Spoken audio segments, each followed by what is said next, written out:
जय हिंद साथियों, स्वागत है आपका हमारे चैनल जेड न्यूज़ पावर में। आज हम आपके लिए लेकर आ गए लोकसभा की 543 सीटों को ओपिनियन पोल। साथियों, इस वीडियो में जानने वाले हैं कि आने वाले विधानसभा चुनावों के बाद जो लोकसभा के चुनाव होना है 2024 में, उसमें किस पार्टी की सरकार बनेगी।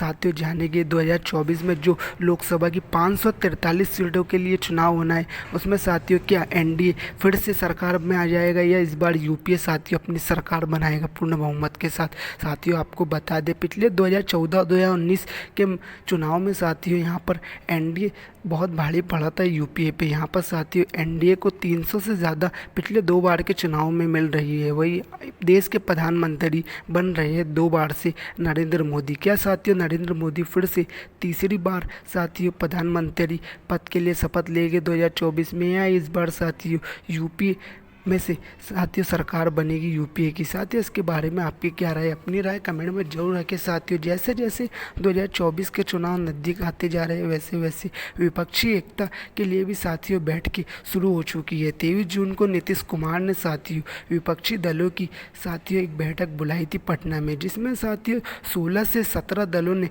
इस बैठक में शिरकत की थी। साथियों, आपको बताते चले, कन्याकुमारी से कश्मीर तक के नेता इस बैठक में शामिल हुए थे। उमर अब्दुल्ला जैसे महबूबा मुफ्ती, वही समाजवादी पार्टी के अध्यक्ष अखिलेश यादव साथियों, वही उद्धव ठाकरे कांग्रेस नेता साथियों, राहुल गांधी, वही कांग्रेस अध्यक्ष मल्लिकार्जुन खड़गे साथियों इस बैठक में शामिल हुए थे। साथियों, इसके बारे में आपकी क्या राय है, अपनी राय कमेंट में ज़रूर रखें।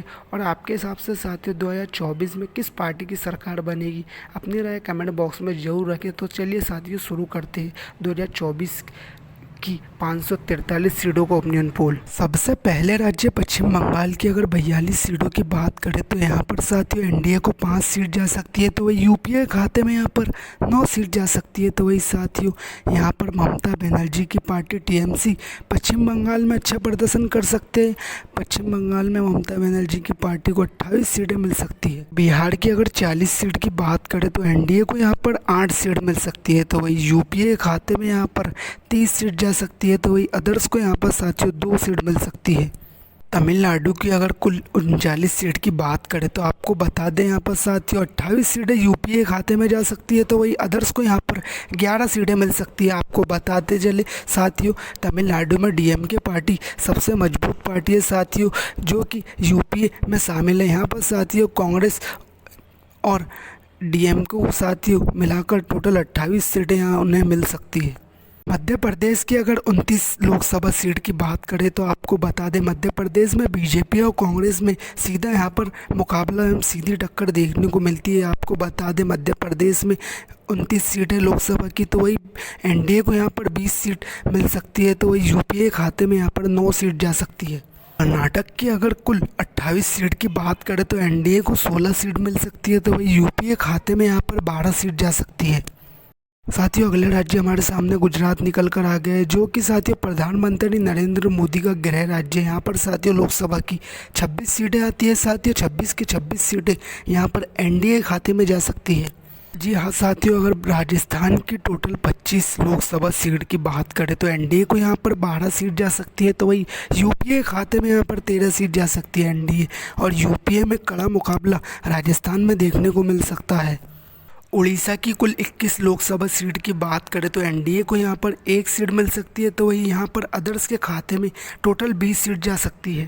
केरल की कुल टोटल 20 लोकसभा सीट की बात करें तो यहाँ पर यूपीए को 18 सीटें मिल सकती है। तो वही अदर्स के खाते में 2 सीट जा सकती है। साथियों, आपको बता दें, केरल में यूपीए हमेशा से ही मजबूत फ्रंट रहा है। अगर तेलंगाना की टोटल 17 लोकसभा सीट की अब बात कर ली जाए तो यहाँ पर साथियों आपको बता दें एनडीए को 1 सीट मिल सकती है। तो वही यूपीए और अदर्स के खाते में यहाँ पर 8-8 सीट जा सकती है। आपको बता दें, अदर्स में बीआरएस पार्टी है, जो कि साथियों तेलंगाना में सबसे ज़्यादा मजबूत पार्टी है। तेलंगाना में साथियों अभी विधानसभा में चुनाव हुए थे जो 2018 में, जहां पर बीआरएस ने 88 सीटें जीती थी। तो वही के चंद्रशेखर राव चीफ मिनिस्टर बने थे। साथियों, अभी यहां पर बीआरएस की सरकार और चीफ मिनिस्टर के चंद्रशेखर राव है। अगले राज्य असम की अगर टोटल 14 सीट की बात कर ली जाए तो आपको बता दें एनडीए को यहाँ पर 8 सीट मिल सकती है, तो वही यूपीए खाते में यहाँ पर 4 सीट जा सकती है, तो वही अदर्स को यहाँ पर 2 सीट पर बढ़त मिल सकती है। झारखंड राज्य की टोटल 14 लोकसभा सीट की बात कर ली जाए तो यूपीए खाते में यहाँ पर 12 सीट जा सकती है, तो वही एनडीए को यहाँ पर 2 सीट पर बढ़त मिल सकती है। पंजाब की टोटल 13 लोकसभा सीट की बात करें तो यूपीए खाते में यहाँ पर 10 सीट जा सकती है, तो वही अदर्स को यहाँ पर साथियों 3 सीट मिल सकती है। उत्तर प्रदेश की 80 लोकसभा सीट की बात करें तो आपको साथियों बता दें उत्तर प्रदेश में देश की सबसे ज़्यादा लोकसभा सीटें आती हैं। यहाँ पर आपको बता दें उत्तर प्रदेश में लोकसभा की टोटल 80 सीट है, जिसमें साथियों एनडीए को 52 सीट मिल सकती है, तो वही अदर्स को यहाँ पर साथियों 21 सीट जा सकती है। वही यूपीए खाते में यहाँ पर 7 सीट जा सकती है। आपको बता दें उत्तर प्रदेश में साथियों कई पार्टियाँ जैसे समाजवादी पार्टी, बीएसपी, वही यहाँ पर साथियों कांग्रेस, बीजेपी, वही साथियों कई पार्टियां हैं उत्तर प्रदेश में, जिसमें साथियों एनडीए को यहाँ पर 52 सीट मिल सकती है, तो वही यूपीए खाते में 7 सीट जा सकती है, तो वही अदर्स को यहाँ पर साथियों 21 सीटें मिल सकती है। महाराष्ट्र की टोटल 48 लोकसभा सीट की बात करें तो यहाँ पर यूपीए को 30 सीट मिल सकती है, तो वही अदर्स के खाते में यहाँ पर 4 सीट जा सकती है, तो वही एनडीए को यहाँ पर 14 सीट पर बढ़त मिल सकती है। यहाँ पर साथियों सबसे बड़ा फ्रंट बनकर उभर सकता है यूपीए खाते में यहाँ पर साथियों सबसे ज़्यादा 30 सीटें जा सकती है। आंध्र प्रदेश की टोटल 25 लोकसभा सीट की बात करें तो यहाँ पर 6 सीट यूपीए को मिल सकती है, तो वही अदर्स के खाते में यहाँ पर सबसे ज़्यादा 15 सीटें जा सकती है, तो वही एनडीए को यहाँ पर 4 सीटें मिल सकती है। हरियाणा की 10 लोकसभा सीट की अगर बात कर ली जाए तो आपको बता दें हरियाणा में एनडीए और यूपीए में सीधा मुकाबला देखने को मिलता है। वही साथियों एनडीए को यहाँ पर 5 सीटें मिल सकती है, तो यूपीए को यहाँ पर 5 सीट पर बढ़त मिल सकती है। छत्तीसगढ़ की टोटल 11 लोकसभा सीट की बात करें तो यूपीए को यहाँ पर साथियों 7 सीटें मिल सकती है, तो वही एनडीए खाते में यहाँ पर 4 सीट जा सकती है।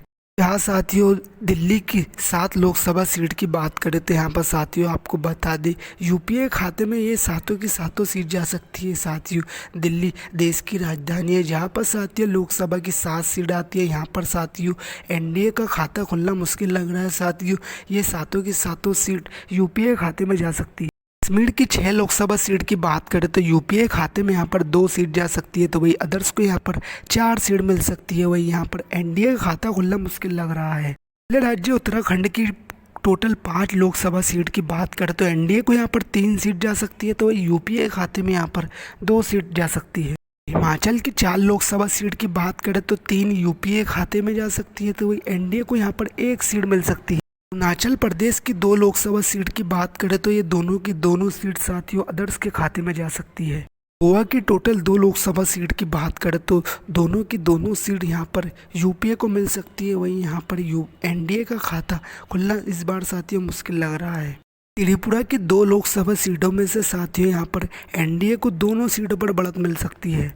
मणिपुर राज्य की 2 लोकसभा सीट की बात करें तो दोनों की 2 सीट यूपीए को मिल सकती है। मेघालय की 2 लोकसभा सीट की बात करें तो दोनों सीट पर बढ़त यहाँ पर यूपीए को मिल सकती है। नागालैंड की 1 सीट साथियों यहाँ पर अदर्स को मिल सकती है। अगला राज्य हमारे सामने निकल कर आ गया सिक्किम, जहाँ पर लोकसभा की 1 सीट आती है। यहाँ पर साथियों एनडीए यूपीए खाता खुलना मुश्किल लग रहा है। साथियों ये 1 लोकसभा की सीट अदर्स के खाते में जा सकती है। तो साथियों मिजोरम की 1 लोकसभा सीट की बात करें तो ये सीट एनडीए को मिल सकती है। इससे लास्ट में साथियों अब केंद्र शासित 6 सीट की बात करें तो यूपीए को यहाँ पर 3 सीट मिल सकती है, तो वही एनडीए को 2 सीट जा सकती है, तो वही अदर्स को साथियों 1 सीट मिल सकती है। तो साथियों ये था लोकसभा की 543 सीटों का ओपिनियन पोल, जिसमें साथियों एनडीए को 187 सीटें मिलने का अनुमान है, तो वही यूपीए यहाँ पर सबसे बड़ा फ्रंट बन सकता है। यूपीए को 231 सीटें मिल सकती है, तो वही अदर्स को यहाँ पर 125 सीट जा सकती है। साथियों आपको बताते चले 2024 में लोकसभा की 543 सीटों के लिए चुनाव होना है, जिसमें से 272 सीट बहुमत का आंकड़ा है। जिस भी पार्टी को 272 सीटें मिल जाती है उसकी सरकार बन जाती है देश में। आपको बता दें पिछले 2 बार के चुनाव से साथियों नरेंद्र मोदी प्रधानमंत्री बन रहे हैं पूर्ण बहुमत के साथ। आपको बता दें बीजेपी को 2 बार के चुनाव से 2014 और 2019 में पूर्ण बहुमत मिला था। तो साथियों, इसके बारे में आपकी क्या राय है? अपनी राय कमेंट बॉक्स में ज़रूर रखें। आपके हिसाब से 2024 में किस पार्टी की सरकार बनेगी और कौन बनेगा देश का प्रधानमंत्री? साथियों, अपनी राय कमेंट बॉक्स में ज़रूर रखें और चैनल पर नए हो तो साथियों चैनल को सब्सक्राइब जरूर करें। साथियों, धन्यवाद।